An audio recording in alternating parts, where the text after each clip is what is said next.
शिरोळ गट विकास अधिकाऱ्यांचा कारभार धोकादायक. लोक घाबरले कार्यालयात जायला.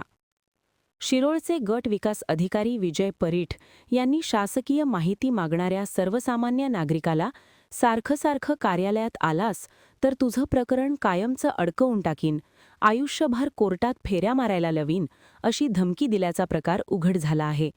याबद्दल सविस्तर माहिती अशी की कनवाड येथील रहिवासी उमेश राजाराम कोळी यांनी त्यांच्या कनवाडमधील जागेसंदर्भात झालेल्या सुनावणीचे कागदपत्र मागणीसाठी अर्ज करून 21 दिवस झाल्यानंतर वारंवार पंचायत समिती गाठली. यावर पंचायत समितीचे विस्तार अधिकारी बी.व्ही. कदम यांना विचारणा केल्यावर त्यांनी ऑफिसच्या बाहेर निघून जा, ग्रामसेवक काम करत नाही त्याला मी काय करू, बीडीओंनी कागदपत्रे देऊ नको म्हणून सांगितले आहे, असे उत्तर मिळाले. आवक-जावक विभागाच्या नागरगोजे मॅडम यांनी देखील बीडीओंनी कागदपत्रे देऊ नको असे सांगितले आहे. गट विकास अधिकारी परीठ यांना माहिती मागितल्यावर सारखं कार्यालयात आलास तर तुझं प्रकरण कायमचं अडकवून टाकीन, आयुष्यभर कोर्टात फेऱ्या मारायला लावीन, अशी धमकी दिली.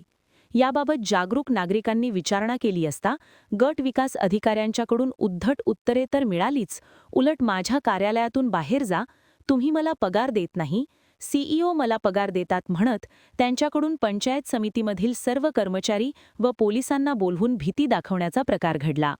त्यांच्या बोलण्याचा व्हिडिओ केला असता माझ्या कार्यालयात व्हिडिओ करायचा नाही, शासनाचा तसला काही जीआर नाही, अशी त्यांच्याकडून भाषा आली. तालुक्यातील उच्चपदस्थ अधिकाऱ्याची जर अशी भाषा असेल तर शिरोळ तालुक्याचे कसे होणार, असा प्रश्न सर्वसामान्य नागरिकांना पडला आहे. बरेच दिवस झाले तरी मला हवी असलेली माहिती देत नाहीत, त्यामुळे अधिकाऱ्यांना माझ्याकडून पैसे उकळायचे आहेत व संबंधित दोषी अधिकाऱ्यांना देखील गट विकास अधिकाऱ्यांना वाचवायचे आहे, असा आरोप कोळी यांनी केला आहे. याबाबत भ्रष्टाचार निर्मूलन समितीकडे देखील तक्रार करणार असल्याचेही त्यांनी सांगितले. महान कार्य न्यूजसाठी महिश पवार, शिरोळ.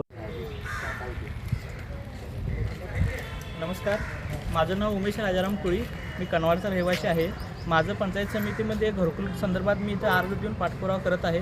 मी इथं दिलेल्या अर्जासाठी माहिती मागायला आलं तर मला महिना 2 महिने होऊन गेले तरीसुद्धा मला माहिती मिळत नाही. तर विस्तार अधिकारी म्हणतात की बीडीओंकडे ते अर्ज दिलेला आहे. बीडीओ साहेब म्हणतात की तुला मी माहिती देत नाही, सुनावणीत बघू. तर सुनावणीसाठीच मला ते कागदाची गरज आहे. मी तर सारखं वारंवार ते कागदाचा पाठपुरावा करायला तर मॅडम म्हणतात की बीडीओ साहेब मला तुम्हाला माहिती देऊ नका म्हणून म्हणल्यात. आणि बीडीओ साहेबांकडे गेल्यावर बीडीओ साहेब म्हणतात तू सारखं चक्कर मारलास तरी मी तुला कोर्टात जायला लावीन, तुझं प्रकरण अडकवून ठेवीन, तू का आलायस इथं, तुझा काय संबंध नाही, तुझी जेव्हा मिटिंग आहे तेव्हा ये. आणि मिटिंगलासुद्धा मला अगोदर नोटीस देत नाही. ज्या दिवशी मिटिंग असते त्या दिवशी मी इथं ऑफिसमध्ये आल्यानंतर मला नोटीस मिळते. त्या नोटीसला जावं क्रमांक नसतोय, ते नोटीस इथं कुठं नोंद नसते. आणि मिटिंग सगळे बेकायदेशीर हे काम चालू आहे. विस्तार अधिकारी म्हणतात हे माझ्याकडे काय काम होत नाही, मी काय करत नाही. तरी माझ्या या कामासंदर्भात मी जिल्हा परिषदला तक्रार करणार आहे. आणि काय म्हणलं जिल्हा परिषद, तरी माझा विषय मी भ्रष्टाचार निर्मूलन समिती पुढे मांडणार आहे आणि बीडीओ साहेबांची इथल्या हकलपट्टी करावं असं मी त्यांना आग्रह करणार आहे. जर माझं काम नाही झालं तर मी पंचायत समितीच्या पुढे मी आत्मदहन करणार.